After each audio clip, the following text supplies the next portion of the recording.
Kia ora, I'm Troy, HERA's Chief Executive, and welcome to Stirring the Pot. Thanks for connecting. If you're new, here's what you can expect. We're going to be talking the tough stuff, the things that keep us middle minds up at night. There are many challenges facing our industry and equally many opinions on how we should tackle them. Stirring the Pot provides a facilitated forum to discuss and challenge these viewpoints. So let's get to the nuts and bolts of it. Today we're talking with Kate Meyer, who's the founder and CEO of the Planetary Accounting Network, a non-for-profit dedicated to helping people, organizations and governments understand and operate within the Earth's planetary boundaries. Kate, can you tell us a bit about planetary boundaries, first of all? Yeah, so the Planetary Boundaries was developed back in 2009. It was on the back of a conference where a group of scientists had come together and they'd said, we know that it's more than just climate change that could fundamentally and permanently change the state of the planet. But at that stage, no one had quantified the full spectrum of planetary health, and so they set out to do that, and they identified 9 critical Earth systems. And so that was things like the ozone layer and our forests and native lands, the way that rain falls and things like that. And so then they set out to say, well, what is the safe limit for each of those? And at that stage, so there were 9 systems, and they were able to establish 7 limits. So 2 of them they didn't set limits or measure, and at that time we were over the limit for 3. That's been updated twice since then, and in 2023 they measured all of the planetary boundaries for the first time, and we're now over the limit for at least 6, and since that publication it actually looks like we've gone over the limit for a 7th, so it's pretty bad times. Yeah, definitely. Being Australian, it's really breaking my heart. The planetary boundary around ocean acidification, I think, is breached, I think. Yeah, so that's that one that has been the most recently bridged, and that's really devastating for the coral reefs and ocean life. Yeah. So there's so many conversations at the moment and such a big focus on carbon in construction. Can you talk about the other planetary boundaries? Because I just don't think people realise that there are multiple crises all happening at once. Yeah, sure. So in the planetary boundaries, it covers something called novel entities, and so that's really critical in the waste sector. That's anything man-made and synthetic that ends up in landfill or in oceans, synthetic materials, construction and demolition waste and so on, so that gets captured there. Another big one's air pollution, and I think a lot of people consider air pollution, so the boundary is called aerosol optical depth, but it's basically measuring how much particulate matter is in the atmosphere. And actually that's a really major part of the equation for construction because of all the dust and things, as well as during the sort of production and manufacture of some of the key materials. There's obviously climate change, and that considers fossil emissions and agricultural emissions separately, which isn't so relevant in the sort of construction space. But water is a major one, so water consumption, and land use is a really big one. So how we use land, whether we're sort of felling native forests for plantation forests or other uses, urban landscape. Ozone depletion, so the emission of ozone depleting substances, and so that does come into play both in the production of materials at some degree, but in the operation of buildings with heating and cooling systems. Biodiversity loss is a big one, and so that would be predominantly in the supply chain of buildings, and so thinking about, are we clearing land for mining of raw materials and things like that. And then I'm sure there's one more that I haven't talked to. Is it ocean? Ocean acidification. So the more carbon dioxide in the atmosphere, the more that's absorbed in our oceans, and so that's what's causing coral bleaching and a lot of marine life die off there. Actually, anything that has calcium carbonate, so in their shells or to create their sort of skeletons, really struggles to build those with more acidic oceans, and so it's a really major problem because those are the backbones of ocean life. Yep.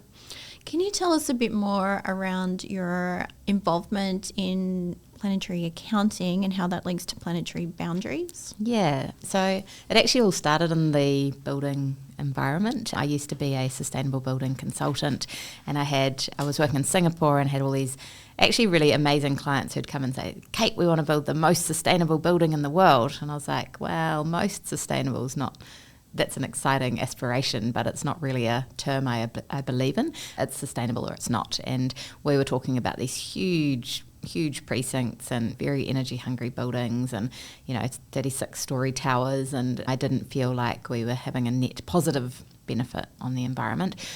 But also there was no way to define what was a net positive impact actually, and so I started to ponder the problem and actually ended up in 2013 leaving my role in the built environment and pursuing a PhD to translate the planetary boundaries into something that was actionable at the scales that we make decisions. So, we're not deciding to drive or take the bus and thinking, I wonder what that does to the acidity of the oceans. There needs to be a link between our activities and those outcomes. And so over the course of from 2013 to 2017, I created a framework called Planetary Accounting, which is basically very similar to carbon accounting, but it extends across all of the planetary boundaries. And like carbon accounting, you can understand how good is good enough by using a sort of a 1.5 degree limit and an associated carbon budget. You can do that across all of the metrics in planetary accounting. How do you think planetary accounting works in the built environment? How would designers and architects and design engineers use planetary accounting to think differently and design differently and specify differently?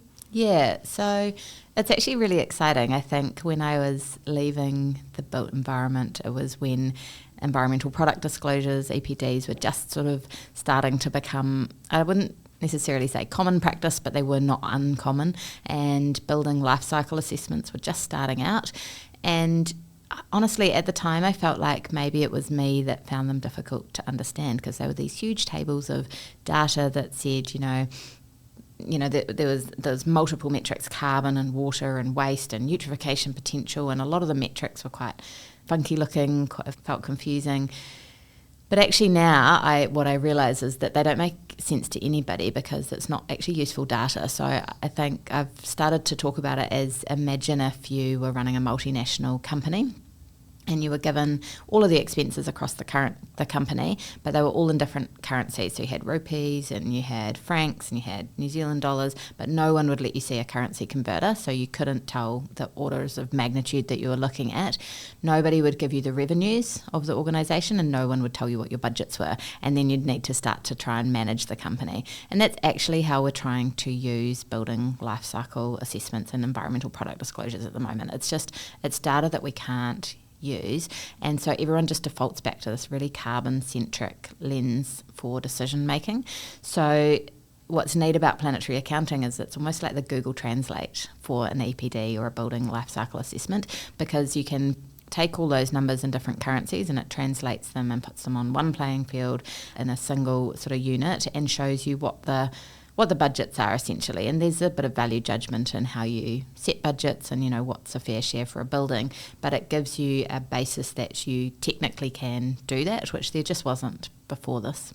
So you've explained a lot there around the differences between EPDs, LCA and a planetary accounting assessment. How would you explain the difference in terms of what you're saying, having a budget versus having random numbers?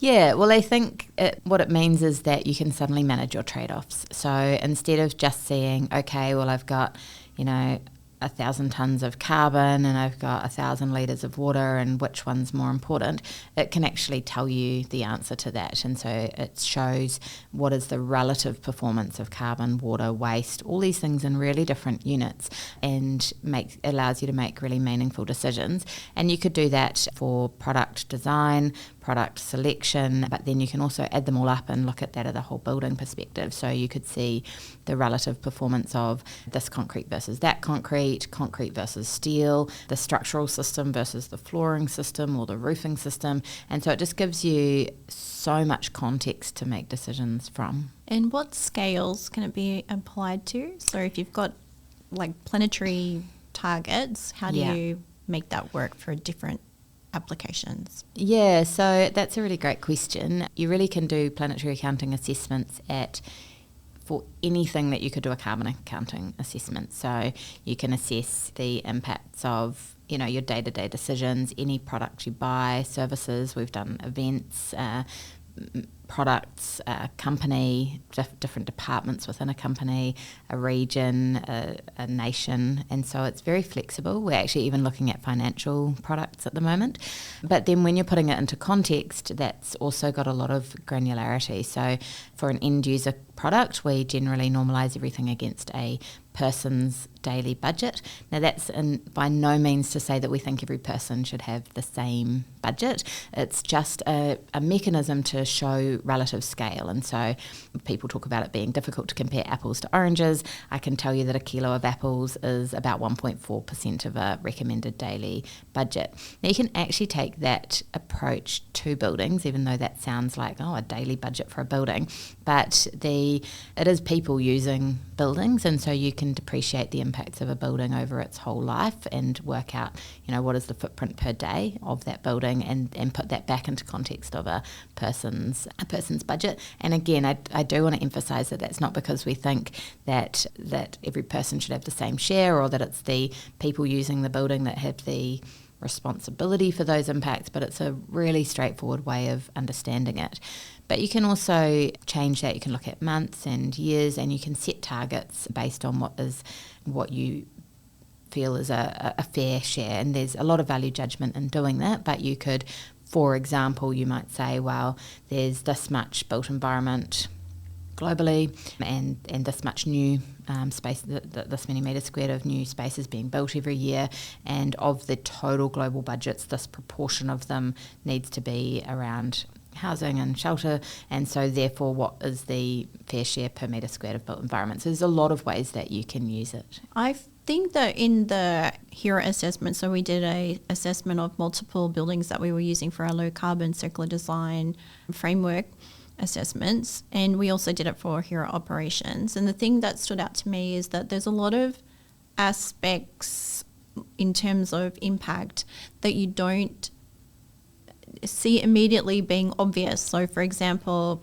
we were surprised when there was an assessment around electricity. So you immediately think of the carbon impact of electricity generation, but you don't really think of other impacts, for example, land impacts. Can you talk about some of the things where our decisions might not be obvious but are impacting how they're impacting other aspects of the planetary boundaries?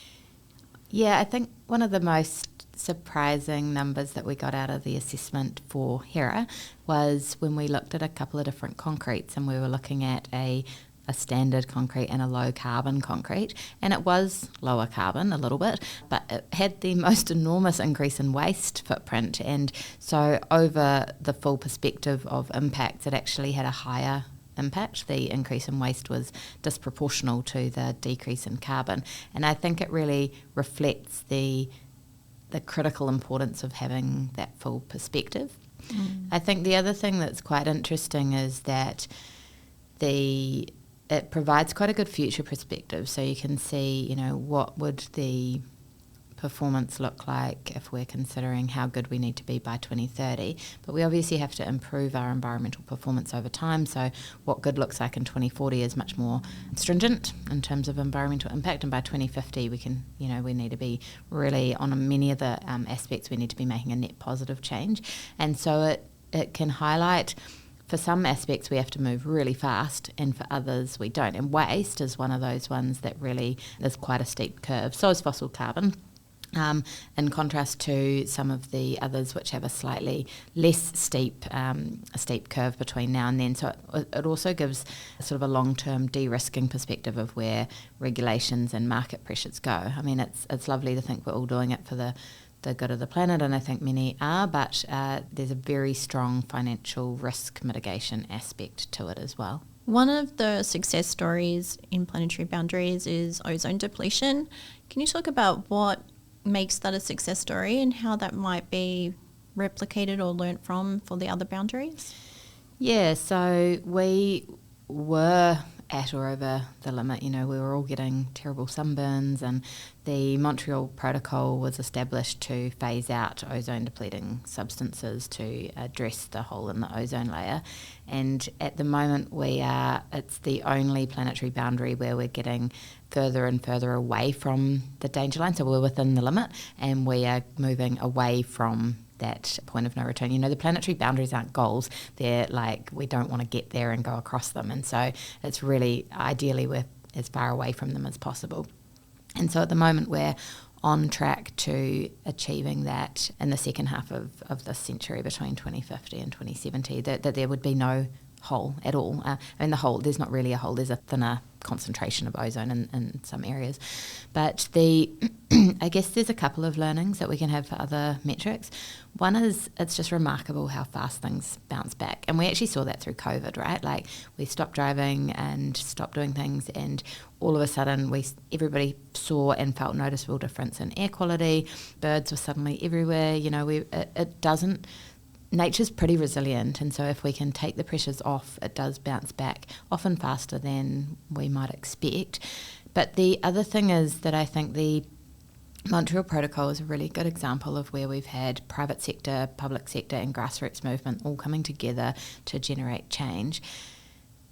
The hope with planetary accounting is that it's a framework that enables that collaboration, because it gives, you know, people in the community data they need to make better choices and demand better outcomes from governments and from businesses.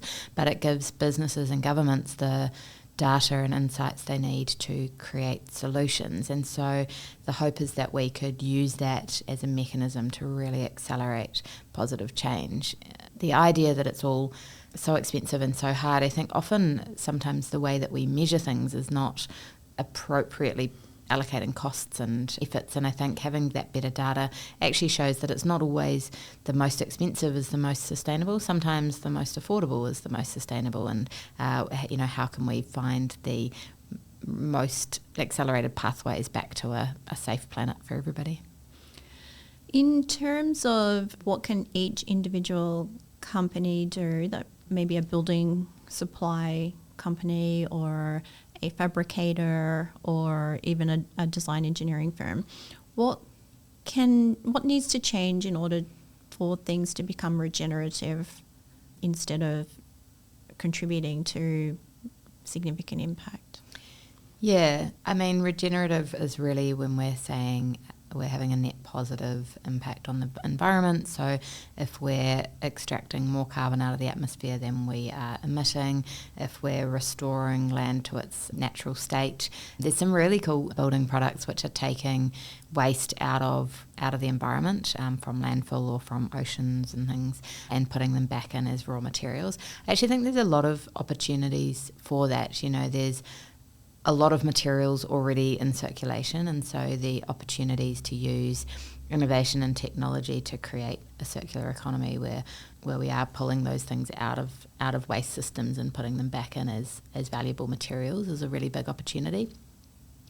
And I think understanding that there are going to be some areas that are more challenging to get to that point of zero or that point of regeneration, and so looking at, well, where are the opportunities that we can go further faster? Although there's been some really interesting sessions. I was at a conference earlier this week that a report said even some of these hard to abate sectors, like some of the core construction materials, there's a really clear pathway to virtually zero carbon. And so if we can get really close to that zero carbon point and then be having really positive impacts. There are buildings that I've been involved in that have 50 times the volume of greenery than there would have been in the native state, for example. And are there opportunities to do that? Yeah, really cool ideas and opportunities for innovation. And can you tell us a little bit about how the calculations are actually determined? Like, what platform do you use to actually do the planetary accounting part? Yeah, so we have a partner organisation called Planetary Insights. I also founded Planetary Insights, but it's a separate organisation.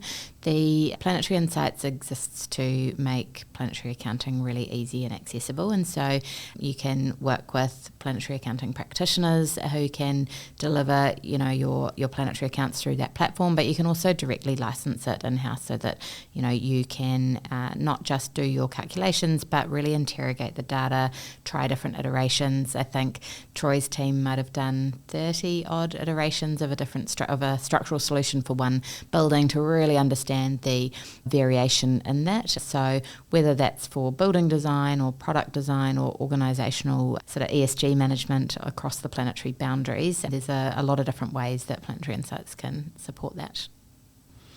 And for people who want to know more about planetary accounting and get involved, what support can PAN offer? Yeah, so Planetary Accounting Network, or PAN, is a charitable trust that exists to help people to use planetary accounting, and there's lots of ways to get involved. So individuals can join up as members. They get access to what we call planetary facts, and so you can check out what is the footprint of wine or chocolate or concrete. And so there's no cost. You just put your details in and you get login details to access that. But it's a really powerful way for individuals to demonstrate their support. So for us, it's almost like being on a petition, but saying we want to be part of this movement. Businesses can do the same. So businesses can join the network. We have different structures, different tiers of membership, and there's we don't want to have any barriers to entry to join us, so you don't have to have paid membership, but there are paid tiers if you want to access training for your team, and that can be we've got self-service online, or teams like HERA have actually got us in to do bespoke training across their whole team that's really specific to their needs. And then we have full courses where you can become a planetary accounting practitioner. And I want to do a shout out to Troy, who was one of our very first practitioners. It's not just for people who sustainability is in their job title. This is a way that you can integrate sustainability into your job, whatever that is. And we have about 30% of our practitioners to date can have a specialist sustainability role. They're bringing sustainability into their role, which is so important for more and more people to do. And then you can work with us to do your planetary accounts, and I guess that's where you start to unlock real change. So that can be to look at your whole organisation, what are your planetary footprints, that could be to look at your products, or you can lobby government to do that for your region or your country. So many ways to get involved with us. And I'm going to technically claim that I was the first ever since I finished the exam. That is true. You are the very first practitioner. It's true. I think it's going to be a massive movement. I reckon it's going to take off. And I can see that already, so it's going to be exciting. Where do you think is next for planetary accounting? It's been a pretty exciting ride lately. We're getting suddenly so much interest internationally, and so that's across fast-moving consumer goods, across buildings. We're talking to some really incredibly forward-thinking, huge architecture firms in America who are really keen to sort of scale this out internationally. We've been talking with the European Commission about their EU Product Environmental Footprint Standard, which is the standard that will be likely to be rolled out across all European countries, and the underlying principles to it are the same as for planetary accounting, and so we're working together to look at how we can add value to what they're doing. The magic really unlocks when we have it at every scale. So we're also working on which are the regions that are going to have it at a regional scale across a wide spectrum of their businesses. You go into the supermarket and you see the products there. You go into clothing stores and you see the products there. And there are a couple of front-running regions that we're hoping to see that at every scale in the imminent future. So there you go.